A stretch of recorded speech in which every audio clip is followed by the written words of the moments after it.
Welcome to KSP job updates YouTube. Friends, fireman ನೇಮಕಾತಿಗೆ 750 ಹುದ್ದೆಗಳಿಗೆ ಒಂದು ಗ್ರೀನ್ ಸಿಗ್ನಲ್ ಸಿಕ್ಕಿರುವಂಥದ್ದು. ಅದರ ಸಂಪೂರ್ಣ ಮಾಹಿತಿಯನ್ನು ತಿಳಿಸ್ಕೊಡ್ತೀನಿ. ಅದಕ್ಕೂ ಮೊದಲು ಯಾರು ನಮ್ಮ ಚಾನಲ್ ಸಬ್ಸ್ಕ್ರೈಬ್ ಮಾಡಿಲ್ಲ, ದಯವಿಟ್ಟು ಎಲ್ಲರೂ ಸಬ್ಸ್ಕ್ರೈಬ್ ಮಾಡ್ಕೊಳ್ಳಿ. ಈ ವಿಡಿಯೋ ಇಷ್ಟ ಒಂದು ಲೈಕ್ನ ಮಾಡಿ, ತಪ್ಪದೇ ಅವರಿಗೂ ಶೇರ್ ಮಾಡಿ. ಬನ್ನಿ ಫ್ರೆಂಡ್ಸ್, ಮಾಹಿತಿ ನೋಡೋಣ. ನೋಡಿ ಫ್ರೆಂಡ್ಸ್, ಇದು ಅಧಿಕೃತವಾಗಿ ಬಂದಿರುವಂಥ ಮಾಹಿತಿ ಆಗಿರುತ್ತೆ. ನೋಡೋಣ ಬನ್ನಿ. ಇದು ಸ್ವತಃ ಒಂದು ಅಗ್ನಿಶಾಮಕ ಇಲಾಖೆಯಿಂದ ಬಂದಿರುವಂಥದ್ದು. ನೋಡಿ ಫ್ರೆಂಡ್ಸ್, ಮೊದಲನೇದಾಗಿ ಅಗ್ನಿಶಾಮಕ ಠಾಣಾಧಿಕಾರಿ ಅಂದ್ಬಿಟ್ಟು 64 ಹುದ್ದೆಗಳಿದೆ. ಅದೇ ರೀತಿ ಚಾಲಕ ತಂತ್ರಜ್ಞ, ಅಂದರೆ ಒಂದು ಚಾಲಕರಿಗೆ ಸಂಬಂಧಪಟ್ಟ ಒಂದು ಮೆಕ್ಯಾನಿಕ್ ಅಂತಲೇ ತಿಳ್ಕೊಬೋದು ಫ್ರೆಂಡ್ಸ್. ಅದೇ ರೀತಿ ಅಗ್ನಿಶಾಮಕ ಡ್ರೈವರ್ ಅಂದರೆ ಚಾಲಕ, ಅದು ಟೋಟಲ್ 153 ಖಾಲಿ ಇದೆ.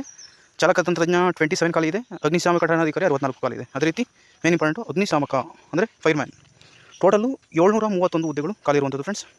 ಟೋಟಲ್ 975 ಹುದ್ದೆಗಳನ್ನು ಶೀಘ್ರದಲ್ಲೇ ಒಂದು ನೇಮಕಾತಿಗೆ ಅಧಿಸೂಚನೆ ಹೊರಡಿಸುವ ಎಲ್ಲ ಸಾಧ್ಯತೆ ಇದೆ ಫ್ರೆಂಡ್ಸ್. ಯಾಕೆಂದರೆ ಇದು ಸ್ವತಃ ಒಂದು TN ಶಿವಶಂಕರ್ ನಿರ್ದೇಶಕರು, ಪೊಲೀಸ್ ಮಹಾನಿರ್ದೇಶಕರು ಹಾಗೂ ನಿರ್ದೇಶಕರು, ಕರ್ನಾಟಕ ರಾಜ್ಯ ಅಗ್ನಿಶಾಮಕ ತುರ್ತು ಸೇವೆ ಇವರ ಪರವಾಗಿ ಬಂದಿರುವಂಥದ್ದು. DGP ಮತ್ತು DG ಅವರಿಂದ ಕರಡು ಅನುಮೋದಿಸಲ್ಪಟ್ಟಿದೆ. ನೋಡ್ತಾ ಇರ್ಬೋದು ಫ್ರೆಂಡ್ಸ್, ಇದು PCL ಲೆಟರ್ ಆಗಿರುತ್ತೆ. ಇನ್ನು ಕೆಲವೇ ದಿನಗಳಲ್ಲಿ ಈ ನೇಮಕಾತಿಗಳು ಆಗುವ ಎಲ್ಲ ಸಾಧ್ಯತೆ ಇದೆ ಫ್ರೆಂಡ್ಸ್. ಅದರಿಂದ ನಿಮ್ಮ ತಯಾರಿಯನ್ನು ಸ್ಟಾರ್ಟ್ ಮಾಡ್ಕೊಳ್ಬೋದು. ಆದರೆ ಏನು ಬೇಜಾರು ಅಂದರೆ ನೋಡಿ ಫ್ರೆಂಡ್ಸ್, ಅಗ್ನಿಶಾಮಕ ಅಂದರೆ ಫೈರ್ಮ್ಯಾನ್ಗೆ PUCಲಿ 50% ಮೆನ್ಷನ್ ಮಾಡಿದ್ದಾರೆ. ಅದರಿಂದ ಎಲ್ಲರಿಗೂ ಇದು ತೊಂದರೆ ಆಗ್ತಾಯಿದೆ. ಅದನ್ನು ರಿಮೂವ್ ಮಾಡಬೇಕು ಅಂತ ತುಂಬ ದಿನಗಳ ಹೋರಾಟ ನಡೀತಾ ಇದೆ ಫ್ರೆಂಡ್ಸ್. ಅದು PUC ಪರ್ಸೆಂಟೇಜ್ ಕೂಡ ಇರುತ್ತೆ. ಆದ್ದರಿಂದ ಅದನ್ನು ತೆಗೆದುಹಾಕಬೇಕು ಅಂತ ತುಂಬ ಹೋರಾಟಗಳು ನಡೀತಿವೆ. ನೋಡೋಣ ಈ ಸಲ ಏನಾದರೂ ಚೇಂಜ್ ಮಾಡ್ತಾರಂತ. ಇದಿಷ್ಟು ಫ್ರೆಂಡ್ಸ್ ಇವತ್ತಿನ ಅಪ್ಡೇಟ್ ಆಗಿರುತ್ತೆ. ಈ ವಿಡಿಯೋ ಇಷ್ಟ ಲೈಕ್ ಮಾಡಿ. Thank you for